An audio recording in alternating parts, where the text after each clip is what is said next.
Adegan di depannya benar-benar mengejutkan. Seorang gadis penuh memar. Arya memanggil polisi. Gadis itu dikirimkan ke rumah sakit. Untungnya, tidak bahaya. Ibunya bergegas melihat itu tidak ingin hidup. Menangis sampai kehabisan nafas. Tapi dokter memberitahu ibu itu.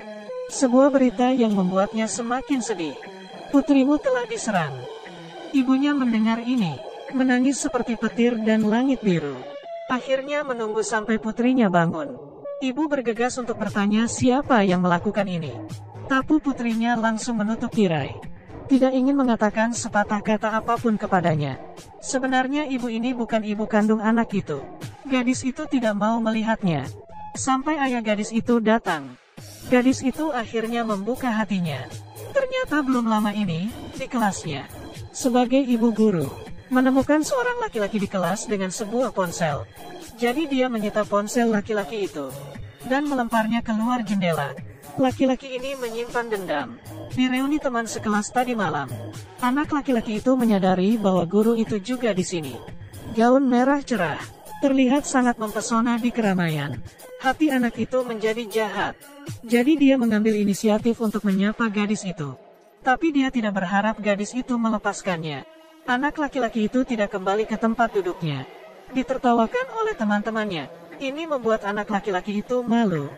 Dan di dalam hatinya, dan pikiran jahat muncul. Hanya pada gadis itu. Saat berbicara di telepon di luar, 4 pria tiba-tiba muncul. Memaksa gadis itu ke dalam mobil. Keempat orang ini adalah laki-laki itu dan teman-temannya. Di ruang kecil mobil ini, mengganggu gadis itu satu persatu. Gadis itu akhirnya pingsan. Tidak sadar, keempat orang itu mengira dia sudah mati. Baru saja memarkirkan mobilnya di pinggir jalan. Buang gadis itu ke dalam parit. Sampai dilihat oleh orang yang sedang berjalan dengan anjingnya. Tapi setelah polisi menangkap keempat anak laki-laki itu, setelah penyelidikan, bocah itu dinyatakan tidak bersalah. Dibebaskan dari penjara, anak perempuannya diserang dengan kejam. Menuduh si pembunuh setelah bangun. Ditambah identitas dokter, pelakunya dihukum oleh hukum. Itu sudah pasti. Tapi tidak berharap latar belakang pelaku sangat menonjol. Menyuap forensik, menyimpulkan bahwa di dalam darah gadis itu mengandung alkohol. Hakim mengatakan bahwa kesaksian mabuk tidak dapat digunakan sebagai bukti. Tapi faktanya adalah, gadis itu tidak meminum alkohol malam itu. Kendaraan yang melakukan kejahatan itu juga sudah dibersihkan. Tidak meninggalkan bukti apapun. Dan menyuap beberapa orang dalam pesta. Mengatakan beberapa banyak orang yang meninggalkan pesta malam itu. Dokter bertugas untuk memberikan perawatan bagi anak perempuannya. Gadis itu direndam di dalam air kotor semalaman. Cairan yang tersisa di tubuhnya tidak dapat diidentifikasi. Itu saja, kasus yang kuat. Penyesatan oleh seorang wawancara. Dia bilang dia adalah seorang gadis yang nakal.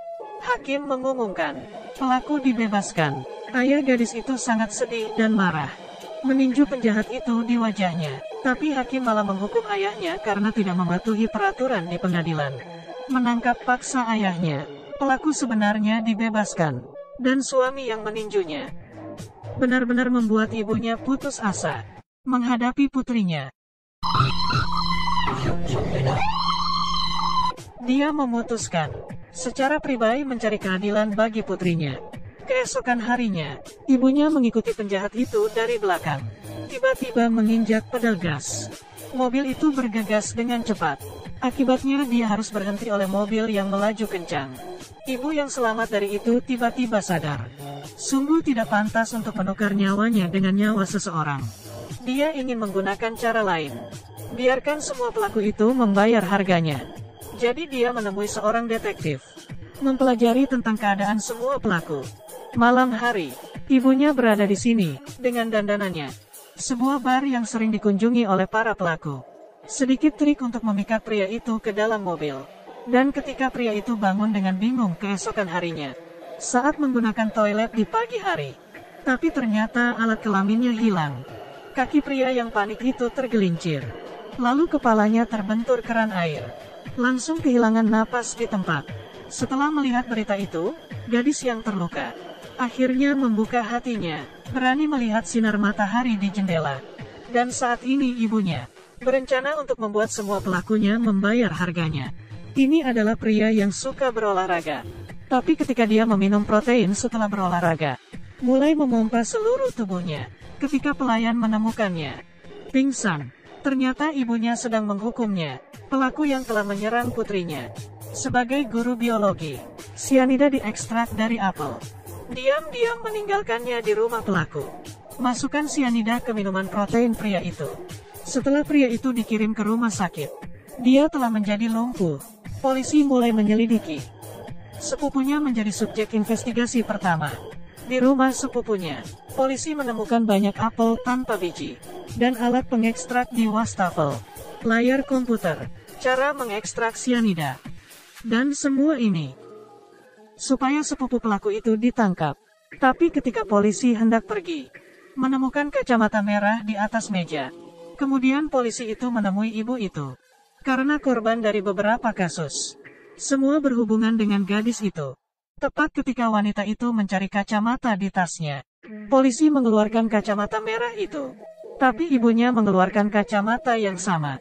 Tapi polisi tidak terus mengejar, mengingatkannya, sampai terakhir memiliki catatan kriminal.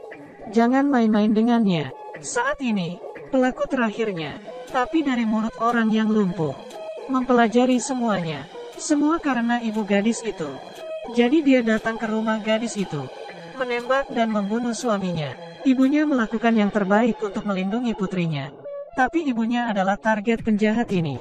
Cepat mengalahkan, mengikuti pria yang mengikuti putrinya yang melarikan diri. Tapi ketika pria itu mengarahkan pistol ke putrinya, sebuah tembakan mengenai lengannya. Ternyata polisi tiba tepat waktu. Ibu itu bergegas mengambil pistol yang jatuh ke tanah.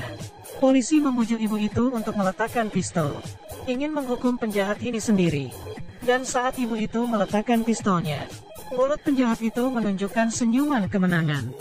Ibunya menangis. Hasil akhirnya akan sama. Polisi yang jujur ini mengerti yang dikatakan ibunya adalah benar. Jadi dia memberikan senjatanya ke ibunya. Bajingan itu harus dibunuh dengan senjataku. Karena pada saatnya, penjahat itu akan melawan. Saya melakukan serangan balik. Dan semua ini dilihat oleh putrinya yang sembunyi di balik pohon. Gadis itu tersentuh oleh aksi ibu. Dia memanggilnya ibu untuk pertama kalinya. Ternyata putrinya itu tidak pernah memanggilnya ibu. Melawannya di mana-mana. Ini adalah film berdasarkan kisah nyata. Kekuatan. Ini memang sebuah kisah yang menyedihkan. Tapi, kekuatan manusia